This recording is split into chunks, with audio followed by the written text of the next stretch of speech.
My name is Mitchell. I'm a fourth-year biology major and I studied abroad at a summer research internship at University of Tokyo. So at this research internship, I conducted full-time research for 6 weeks in the field of microfluidics. And essentially microfluidics is the science of manipulating and controlling fluids on the microscale.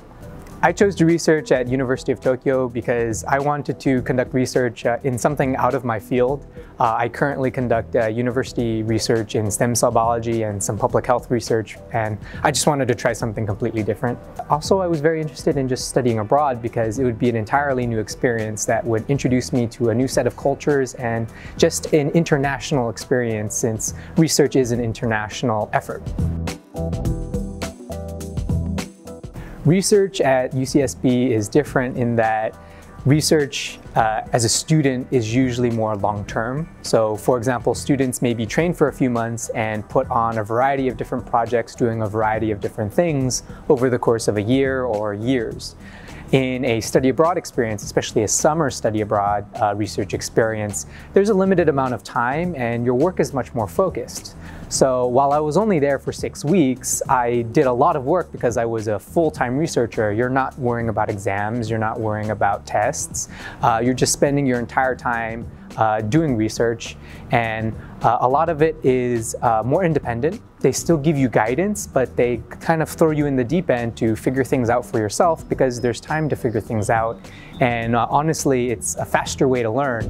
So even though I was only researching for 6 weeks, you can still make a lot of progress with your research projects, of course, depending on what type of project you're in.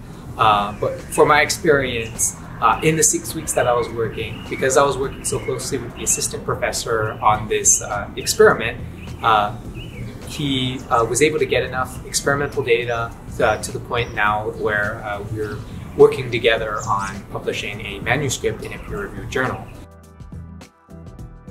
I would recommend students to study abroad in research because studying at an international university gives you unique perspectives of different mindsets contributing to the same goal.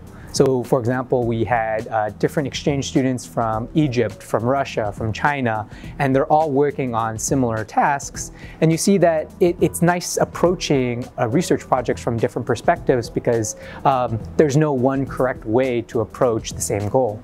An unfamiliar setting, like in a study abroad setting, is a great way to familiarize yourself with a different perspective of just real world research, likely to what most students will be doing after college. There's more responsibility given to you as a full-time researcher because that will be your primary focus. Because I was studying at a research internship, I did not really have too many problems with language barriers since the primary language of research tends to be English. So everybody I interacted with, my research mentor, my assistant professor mentor, publishes in English peer-reviewed journals. So all of them have a good grasp of English and writing. So there usually was no language barrier issues. So even though we're in an intensive research program, they do give us a lot of recreational time. So we don't usually take work home with us. So we have our evenings, we have our weekends, in most cases, I think, or at least with most of the EAP students I was with. And on the weekends, for example, we can go to conventions, we go to shopping malls, shopping markets, we went to the beach, we also went to art and culture museums. There's no shortage of things to do, and it's great to always have kind of a weekend of experiencing something different.